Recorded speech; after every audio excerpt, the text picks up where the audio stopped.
공황이라는 거는 그냥 쉽게 말하면은 우리가 느낄 수 있는 불안의 최고 극심한 반응을 공황이라고 합니다. 그래서 이제 공황 장애에 걸려서 오신 분들이 가장 많이 표현하는 게 와, 미치는 줄 알았다. 정말 죽을 것 같은 공포를 느꼈다라고 표현을 하는 게 공황입니다. 네네.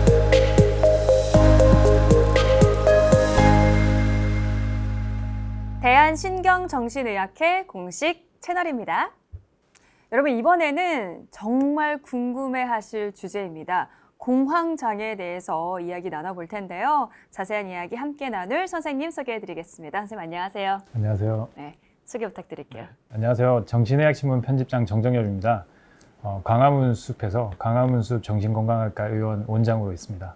만나서 반갑습니다. 공황장애 요즘 많이 들어서 이제 익숙하실 만한 정신 그런 질환인데요. 과연 공황장애의 공황은 무엇인가요? 일단 공황장애에 대해서 알려면은 공황이 뭔지에 대해서 알아야 되는데요.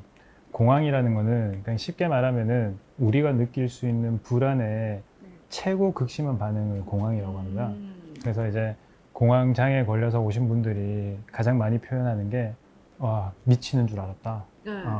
정말 죽을 것 같은 공포를 느꼈다라고 표현하는 게 공황입니다. 네네네. 그러면 불안은 또 어떻게 해서 또 발생을 하는 건가요? 불안이라는 거는 많은 사람들이 생각하기에 이거는 느끼지 않아야 될 감정이라고 생각을 하는데 사실은 불안이라는 거는 인간에게 꼭 필요한 감정이에요. 그러니까 뭐 예를 들어서 이제 시험을 쳐야 되는데 하나도 불안하지 않다. 그럼 대부분 사람들이 그 시험에 낙제를 할 거예요. 예를 들어서 이제 원시 시대에는 사자를 봤는데 불안하지 않다. 그럼 얘네는 사자한테 잡아먹히는 거예요. 그러니까 불안이라는 감정은 이 사람이 정말 위험한 상태거나 아니면 뭔가 액션을 취해야 되는 상태라는 거를 알려주는 신호예요. 그러니까 사람이 사는데 반드시 필요했던 거죠.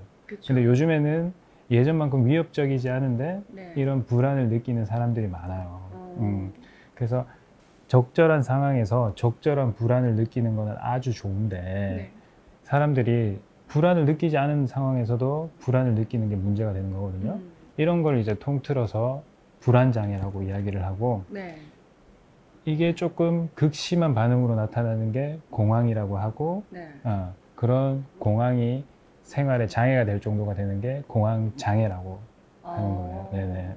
공황이랑 공황 발작이랑 공황 장애도 조금 구분을 할 필요가 있는데요. 공황 발작이요? 공황 발작이랑 공황 장애도 구분을 할 필요가 있는데 공황 발작이라는 거는 방금 말씀드렸던 그런 불안의 최고 수준의 공포가 이제 한 5분에서 10분 가량 지속되는 거를 공황 발작이라고 해요.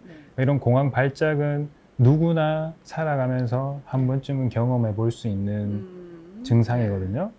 예를 들어서 이제 지하철에서 한번 공황 발작이 일어났어요. 근데 어떤 사람은 그런 걸 한번 일어나도 대수롭지 않게 지하철을 타고 가요. 근데 이제 어떤 사람은 그런 걸 한번 경험하고 난 다음에는 지하철을 탈 수가 없어요. 지하철을 타지 않고 이제 버스만 타고 다니다가 버스에서도 또 공황 발작을 겪는 거예요. 그러면은 그 다음부터는 또 버스도 탈 수가 없어요. 그러고 난 다음에 이제 비싼 돈을 주고 택시만 타고 다니겠죠. 근데 택시에서도 공황 발작을 한번 일고 나면은 이 사람은 어디 갈 수가 없는 거예요. 그러네요. 네네네.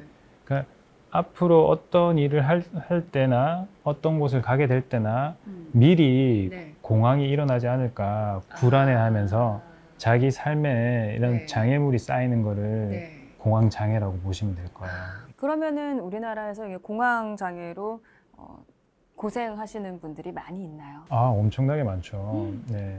딱 공황 장애로 딱 국한을 시키면은 정확한 통계 자료는 없지만 이제 불안 장애가 어떤 우울 장애나 이런 것보다 가장 많은 수치를 차지하고 있어요. 뭐 많게 잡으면은 한 15% 이상이 우리 국민의 15% 이상이 국민의 15%요? 불안 장애를 경험을 하고 있다고 이야기를 해요. 또 그 중에 많은 포션이 공황 장애를 같이 공유하는 경우가 많고요. 네네네. 그렇다면 공황 장애는 왜 걸리는 건가요? 옛날에는 공황장애나 이런 불안이나 공황장애나 이런 것들이 심한 스트레스나 이런 사회적인 요인에서 많이 온다고 생각을 했어요. 근데 이제 연구들이 쌓이다 보니까 공황장애에 걸린 사람들의 그런 뭐 뇌를 한번 살펴봤더니 약간 노르에피네핀이라는 이런 신경 전달 물질에 불균형이 있거나 아니면은 뇌를 크게 뭐 원시뇌, 최근에 발생한 뭐 인간적인 뇌 네, 이렇게 네. 구분을 하면은 이런 원시뇌에서 불안함을 일으켜요. 네. 그거를 이제 관리를 하는 걸 지금 인간적인 뇌, 현대 뇌에서 관리를 하는데 이런 원시뇌가 그런 발작을 일으키는 거를 이 현대 뇌가 적절하게 제어를 못하거나 아니면 원시뇌가 너무 강력하게 불안을 일으켜서 이 현대 뇌가 제어를 못할 정도로 일어나는 경우를 공황이 발생을 한다고 이야기를 하고 있어요. 그래서 제가 앞에도 말씀드렸지만 불안할 상황에 불안한 거는 진짜 지극한 정상적인 감정이에요. 오히려 불안한 상황에도 불안하지 않은 게 비정상인데 이 공황장애는 이렇게 극심하게 불안을 느끼지 않아도 되는 상황에서 불안이 시도 때도 없이 예기치 않게 발생되는 거를 공황 발작이라고 이야기하고 이거에 대한 미리 걱정을 하고 자기 삶이 이렇게 장애가 생기는 거를 공황 장애라고 이야기를 합니다.